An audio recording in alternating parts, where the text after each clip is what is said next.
Before we get started today, we wanted to let you know that this episode includes conversations about child abuse and sexual assault. On the Cold Case Squad, we get totally involved with all the cases we take on.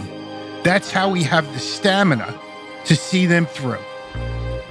But with some cases, it feels like only a miracle will help us solve them.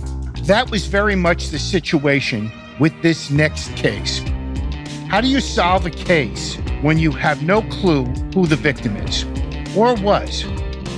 My name is Vito Spano, and I was the commanding officer of the NYPD Cold Case Squad from 2001 to 2004. I was a member of the NYPD for over 22 years and have conducted thousands of criminal and thousands of death investigations.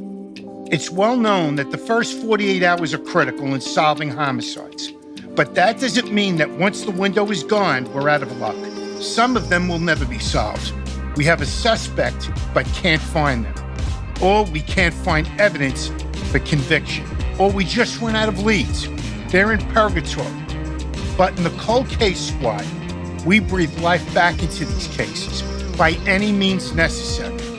This is Unfinished Justice, inside the NYPD Cold Case Squad.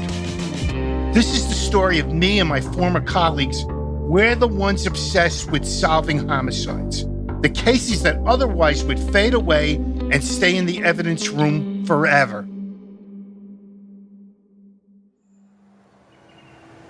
In 1993, a funeral for a 4-year-old girl took place in the Bronx. This was a funeral without parents, friends, school teachers, or neighbors present. In fact, the only people who went were cops, the general public, and the media. Why? Because no one knew who murdered this child. We didn't even know her name. Wasn't a dry eye in the bunch, including me. The church was full, about 500 people in church. She truly became a member of the community. That was Jerry Giorgio, who was part of the original detective team. That day, a bagpiper played Amazing Grace in her honor. And a priest asked the hundreds of mourners, how could a child with no obvious connections, with no obvious ties, with no known family, how could this child touch so many lives?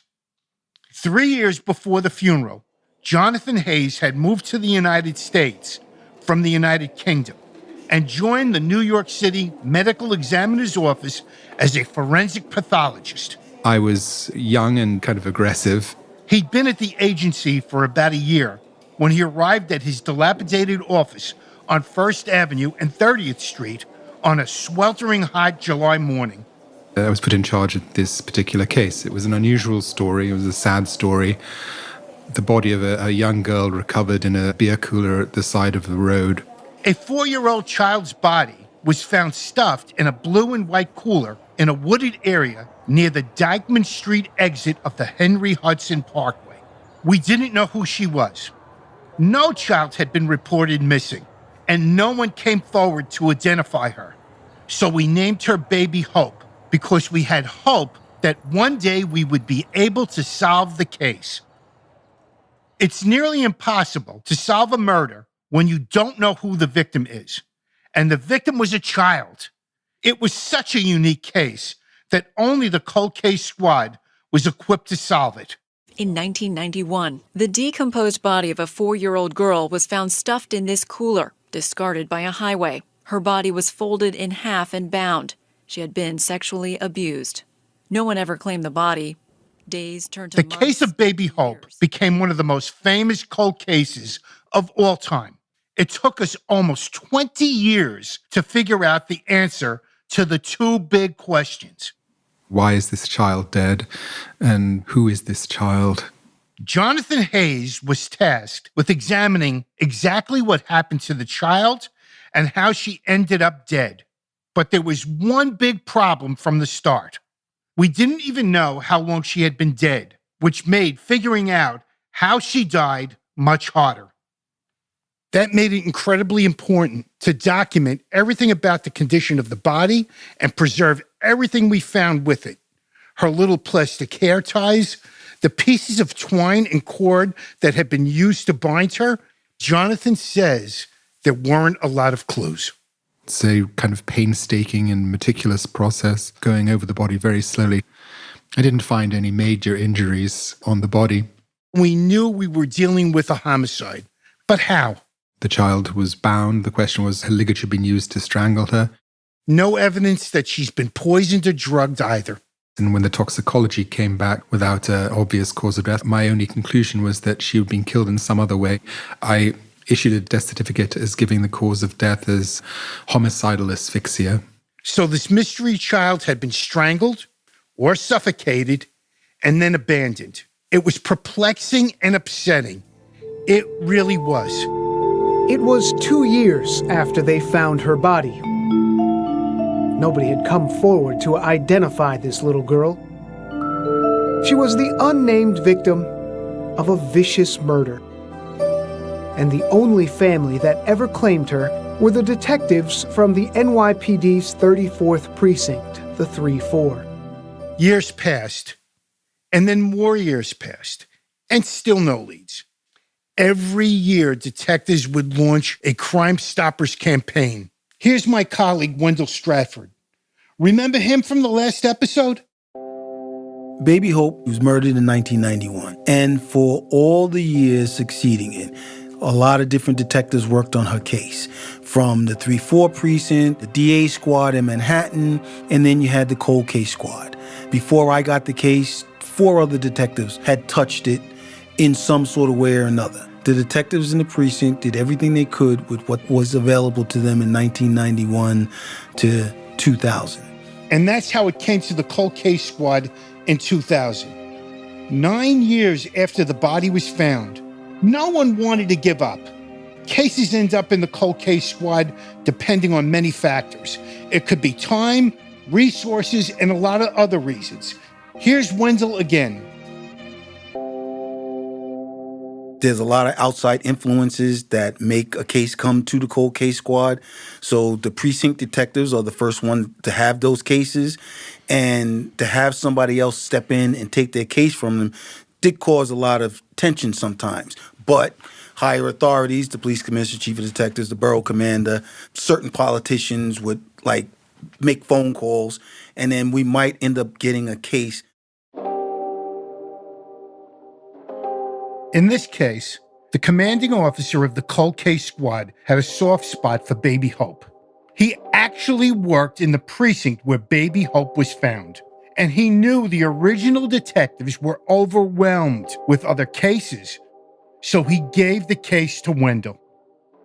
Our first big real hope in Baby Hope's case came in early 2000s when DNA testing advanced enough that we thought it might generate new leads. We had the body exhumed, and we had a better sample taken from the little girl to be put into a database in case there was a family member that had DNA in the database, but we didn't get anything. We actually exhumed Baby Hope's body twice, once in 2006 and again in 2011. Still no matches in any of our databases, but the new DNA information did give us something major. By 2013, we were able to create a full profile of her and construct an image of what she may look like. With that big step, we decided to reopen the case officially, make it public, reach out to reporters, and get the case back in the news and get it more attention. The tragic case of Baby Hope has haunted Detective Jerry Giorgio since her body was found in a cooler in Inwood Park. On the 22nd anniversary of the day Baby Hope's body was found, we released her image to the public. It was incredible. Most of us hadn't seen DNA used to create imagery like this before. And suddenly, for the first time, we had a sense of what Baby Hope looked like. She came to life. She had straight, long, dark hair, a wide mouth and big eyes. She was almost bird-like in how delicate she looked. Once again, we were asking for any information anyone might have. Let's hear from Wendell. You get phone calls all the time. You know, some were crank phone calls. Some were people who actually thought they had valid information to give to us. And then we would run down whatever tips were given. And, you know, they were all dead ends. Well, all except one. An anonymous woman told authorities she'd overheard a conversation 2 years before in which a woman said her little sister had disappeared. The phone operator felt there was something useful here. She kept this particular tipster on the line and kept getting more information from them because they seemed to have information that no one else had called in about, and they were pretty specific about the information they were giving. Well, what's their name? I don't remember, but I really, really don't want to be involved like that. You know, well, do you mind if we have some detectives call you back and talk to you and stuff? No, I don't mind, but I don't want to be involved like that. I don't want to give my name. The problem was our tipster didn't have the documentation to live in the United States legally. People often don't want to go to the police, even when they know they can help solve the worst kinds of crimes, because they don't want to draw official attention to themselves. And for many, they have real reasons not to trust the police. Our practices are not perfect. They're afraid they'll get deported, that their families will be broken up. They didn't want to have a lot to do with the police, and by giving the police information on one family member is basically, to them, giving up everybody that's in that household. So they were very reluctant to do it. And this tip could have been nothing. The tipster was taking a risk, and so were we. After many years on the job, a seemingly ordinary tip can give the investigator the feeling it has legs. That's how Wendell felt. So we asked her for just a little more information. We just want to find out who killed Baby Hope. So she said, okay. The tip led investigators to an apartment in Queens, pretty far from Washington Heights, Manhattan, where Baby Hope was abandoned. They had an apartment block, but not a door number. We went from door to door, from top floor to bottom floor, talking to the people in that building. Some we discounted right away because they did not fit the family profile. But others could have fit the profile, and we needed a way to figure out if any of them were in fact Baby Hope's family. So we were also able to get items from them that later on we used. So we do this by using what we call a ruse. We don't learn this in our official training, but we do it in some cases when it's absolutely necessary. A ruse for the police is basically a tool, an investigative tool, to elicit information from a person without them actually knowing that that's what your intentions are. That's it in a nutshell. You know, whatever I need to say or whatever I need to do to get you to elicit information from you that is positive for my investigation. You might remember Scott Sneed with the Baltimore police in the last episode. He used this method when he pretended to be a social worker to get an accomplice to talk. In this case, they obtained DNA to see if it was a match. So we were also able to get items from them that later on we used with the medical examiner's office to compare to the samples taken from the little girl after we had the body exhumed. With that, the medical examiner was able to tell us that a family member of that child lives in that building. We knew, because of how we categorized everything, what apartment it was that that little girl's family members lived in. We didn't know if it was a mother, brother, sister, or anything, but we knew if family members were there. We had waited years for this. We had nothing, just a sketch. And more than 20 years on, we were getting closer. Baby Hope would have been in her 20s at this point. We couldn't believe all the work was finally paying off. We knew where her family lived, so we could hopefully get to the bottom of this heinous crime. Everybody felt good but we knew we couldn't rush into it because one mistake, one wrong move, and those people are either gone or they shut down on us and we have nothing because we still didn't know who committed this murder. And we also knew the family we had identified was undocumented. And that meant they'd probably be extra wary of cops. We needed a sensitive touch if we wanted to figure out what actually happened to this family and baby Hope. We need to pump the brakes and not just run out there because we know a family member is there. You know, these family members didn't just get to New York. They've been here and they've never come forward. I've been around long enough to know that when you confront people the wrong way, people who've been hiding something, people who are innocent that have been hiding something for one reason or another, they shut down on you and they never talk to you. So we sat down and we formulated a plan on how we were going to approach them. At the time, Wendell was working with two other detectives who both spoke Spanish, Bobby Dewhurst and Sylvia Bonet. They didn't want to overwhelm the family, and they looked very worried. But we were so desperate to get to the bottom of this case that it meant extra attention was needed. I stayed outside with another detective. And as they started their conversation with them, it just evolved into, listen, we know that there was a child that went missing years ago, and she's related to someone here. And the family broke down. It was all unraveling, finally. Bobby and Sylvia assured them that nothing was going to happen to them as long as they told us the truth. They were not going to be deported. We just wanted the truth.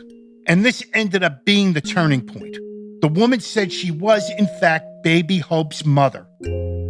Her name was Margarita Castillo, and Margarita claimed she had no idea that her daughter was baby Hope. She didn't even know that her daughter had still been in the United States. And Margarita told us that her daughter's name was Angelica. Baby Hope was called Angelica Castillo. After more than 20 years, we knew her name. For so many years, we didn't even know Angelica's identity. Now, finally, we could move on to the next big question. Who killed her? How we cracked the case after a short break.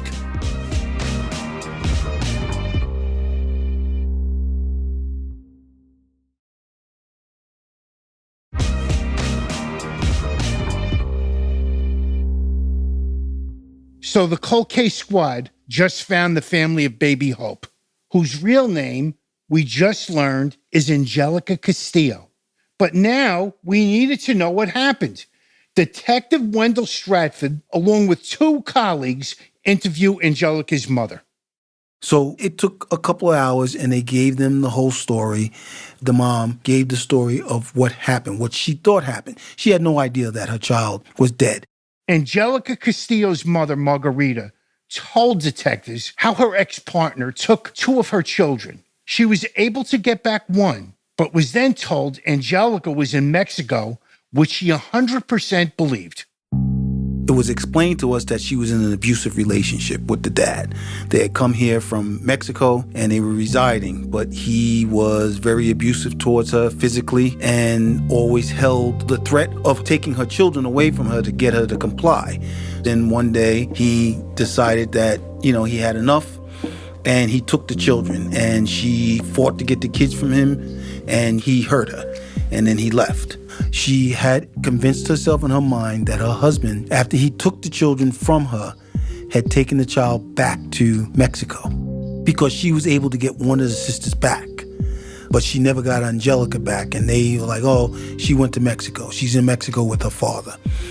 She couldn't go back to Mexico. There was nothing she could do. His family dismissed her and wanted nothing to do with her or her children at all because they just felt that she was a nuisance and the reason her husband got deported was because of her. Okay, so the last time Margarita had seen her daughter was with her father. That man now becomes suspect number one. So Wendell and his colleagues fly to Mexico. And we found him. We sat him down and talked to him, for an hour or so. And it ruled him out because we knew from the State Department and from the Mexican authorities when he left the United States and when he got to Mexico. Angelica's father couldn't have been in the U.S. when the murder happened. That's because there are records that suggest he was undocumented and was deported back to Mexico at the time. So that ruled out Angelica's father. He was in Mexico when she was murdered in New York. So Wendell went back to the original tip. So Angelica, we find out, is living in Queens with her aunt, a cousin, and their family. Before he went back to Mexico, Angelica's father had left her in the care of his cousin, Balvina Juarez Ramirez.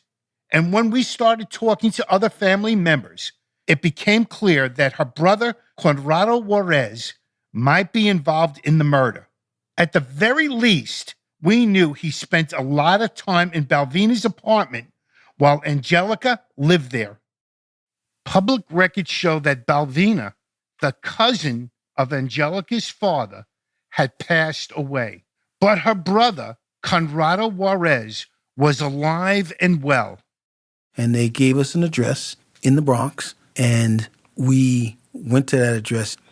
Chief O'Neill was in charge of fugitive enforcement, and he got the warrant squad and some other detectives to start looking for him. Because now we had an idea that this is the man that was involved in it because of what the family said. But we didn't have enough to arrest him. Detectives questioned the mother of his children to find out exactly where he was. She told us where we worked, and we relayed that to the other detectives that were out looking for him. So we went back to the office, and they sped down to the restaurant that he worked at in the village. Once they got there, they got him as he was coming out. Passport in his pocket and his last paycheck. He was out. He was gone. So we knew just from those actions that someone in his family had tipped him off that the police had come looking. This is another reason investigations like this are tough. Anytime you ask someone to help you find a suspect, you risk them tipping that suspect off that you're looking for them. But we caught Conrado just in time. With his sister dead, Conrado was the only person police thought could provide answers some 20 years on. It took a while. I mean, you do formalities when you start an interrogation. We had to have a Spanish-speaking officer there, and you build up to it. Deny, usually what you get. But slowly, Conrado started to talk. And then he started putting himself in a place because there were certain things that I guess even the smartest criminal knows that if I deny this, they know I'm lying. Because obviously they know this because I wouldn't be here if they didn't know it. So certain things he's like, yeah, I remember. Certain things, no, I don't remember that. And then all of a sudden it was like, well, I came home and that's the way she was. I came over there and that's the way she was. To getting him to demonstrate to us what he did or how it happened and to tell us the actions that he and Bovina took to get the girl into that cooler, out of the apartment, to where they finally dumped her body at in Manhattan, and why.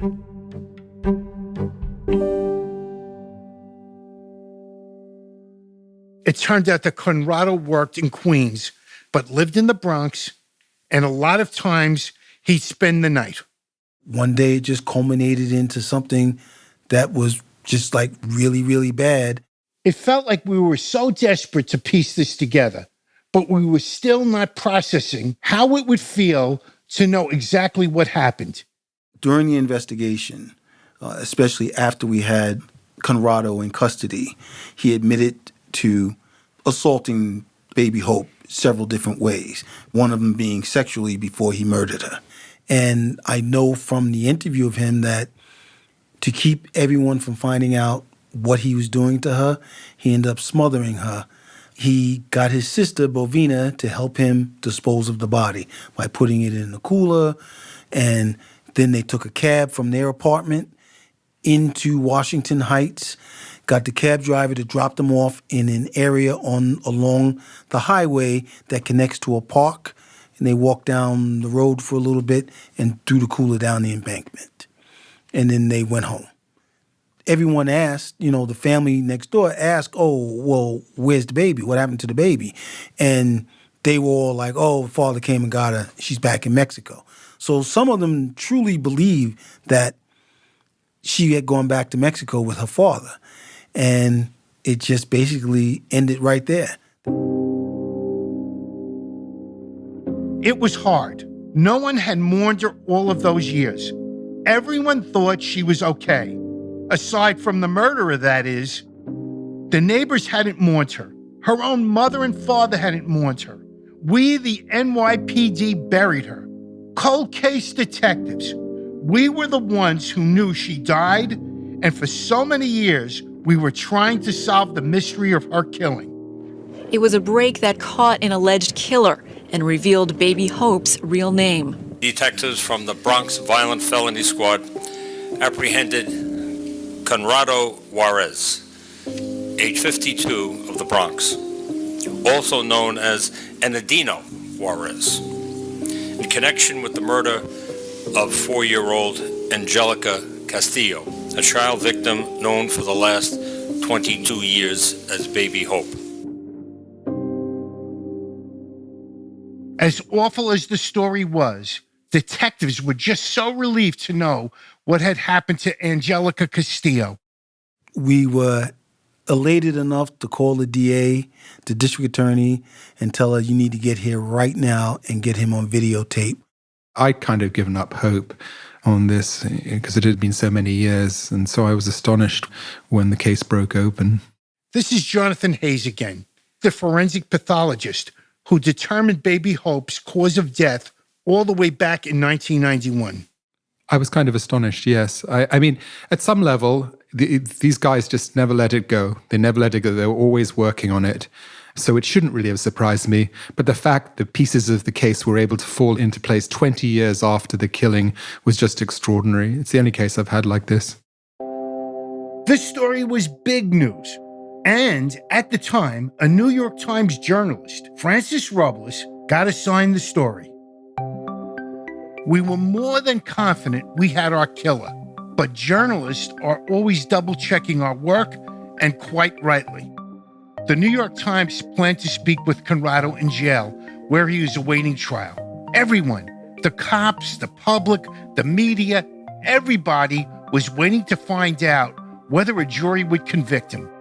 That's when Francis got assigned to interview him at a detention center at Rikers. But Frances didn't have the same attachment to the case. She wasn't saying he was innocent, but she had questions. And the fact that the Times had secured this interview with him was a massive coup for the paper. 2013 was my first year working as a reporter at the New York Times. There had been a lot of coverage that week because first there was a tip that the police had made a break and they were getting close to a suspect, and then somebody had actually been arrested. So there was quite a few front page stories that week. So a few days after Conrado confessed to murdering Baby Hope, Francis headed out to Rikers Island to talk to him. They kept on delaying me for hours and hours and hours, and other people left. And I got it in my head I wasn't going home. And I waited about 12 hours for that interview. And I went in, they bring you into these rooms, and you just sit in these plastic chairs. Your knees are almost touching. That's how close the chairs are. And he was a very small guy. I remember being surprised by that. And his orange jail jumpsuit was gigantic on him. Francis wanted to make sure he understood everything she was saying. She told him she was a journalist for the New York Times and that she was going to publish a story about him in the newspaper. She was not allowed to take a pen, notepad, or recorder into Rikers. His point from the second that I started talking, that he started talking, was, yes, it is true that I confessed, but that it was a false confession. He didn't say that they beat it out of him, but they kind of like berated it out of him, that they wore him down, and that he finally just said what they wanted to hear. And one thing that authorities very rarely do, they tape record the confession, right? But they don't tape record the 20 hours that led up to it. Frances knew how important this case was and what her background reporting on wrongful convictions taught her. She spent hours and hours, months and months reading files and court cases where she'd scratch the surface, but then the cases would fall apart like sawdust. So I'm not saying that Conrado was falsely accused. I have no idea whether he did it or not. But that someone's in jail, especially prior to being convicted, means nothing to me. That doesn't mean that they did it. It never means that they did it. Detectives did everything they could to find Baby Hope's killer. For us, we caught our guy. All the evidence pointed to him, and no other suspect was in the picture. This was a crystal clear case. Case closed. The part of his story that he either didn't remember or is lying and then not telling very well is that he says he remembers his sister calling him at work. He said, she called me on my cell. And I'm like, you had a cell phone in 1991, Mr. Dishwasher? A lot of what he said didn't fly. Conrado was holed up in Rikers Island awaiting trial. Now the prosecution wanted to call Frances to testify. She interviewed him. Why not? That was kind of a nightmare because, at first, so they subpoena me. It was clear that they thought that I was just going to agree to do it. Hey, let's get rid of the child-killing molester, And I don't think they anticipated me saying no. And by they, I mean everybody. I think even the New York Times, I don't think they anticipated me saying no. The New York State shield laws that protect journalists protect you very strongly when you're protecting an anonymous source, a confidential informant. They don't protect you much when it's an on-the-record interview. Some people felt that legally I was on kind of weak ground because everything he said to me, I put in the paper. So what are you protecting? Still, she felt it was important not to cave. So you're going to give me a jailhouse interview and then I'm going to turn around and testify against you? You can't have the press turn into an arm of law enforcement. This is interesting. I wasn't part of the squad when this happened.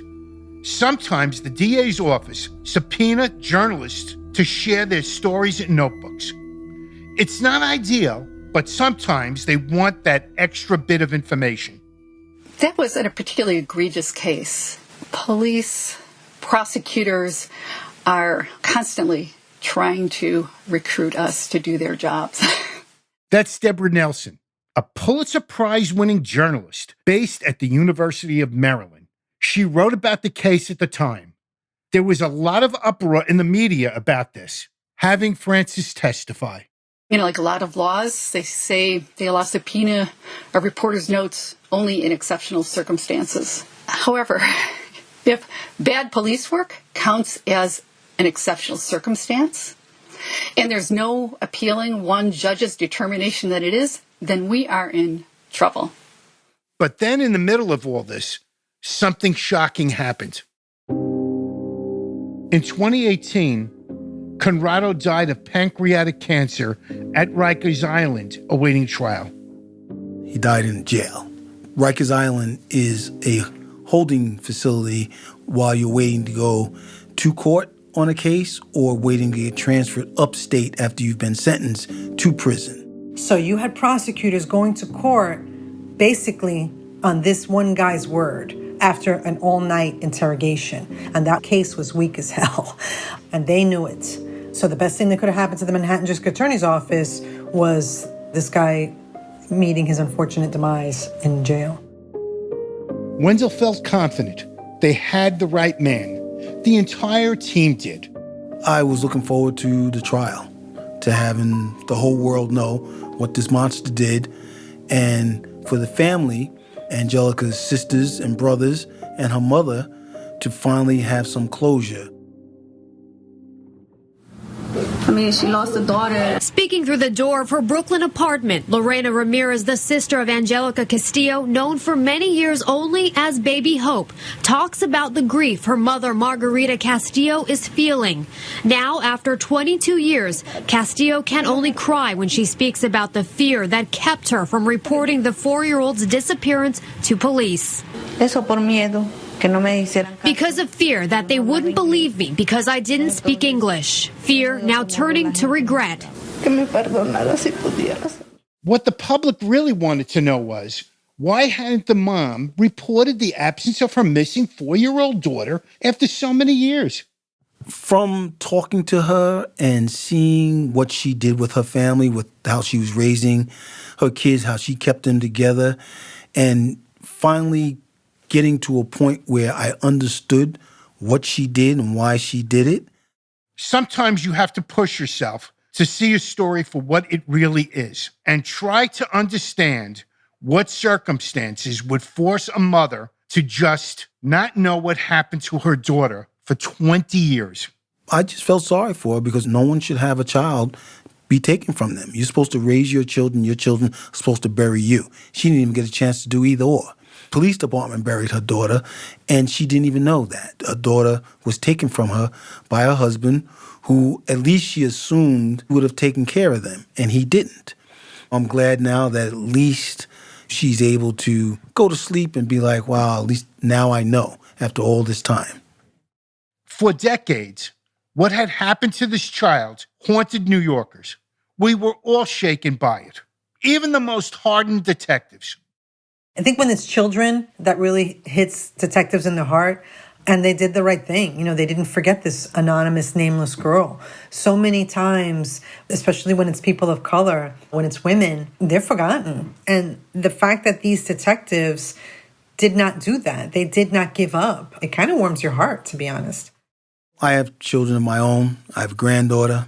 And when people go out of their way to harm children, they need the full weight of the law and the Justice Department to come down on them, and they should pay for it. They should never be allowed to get away with it. Immigration status, fear, and a victim who is unidentified can halt progress when it comes to solving cold cases, with loyalty split by worry, circumstance, and desperation. As we've explored, the overwhelming majority of homicides of women and children are committed by men. The next 2 episodes will explore 2 cases of femicide and how they were both cold for 40 years combined. Take our next case, Brazilian-born Maria Isabel Montero Alves.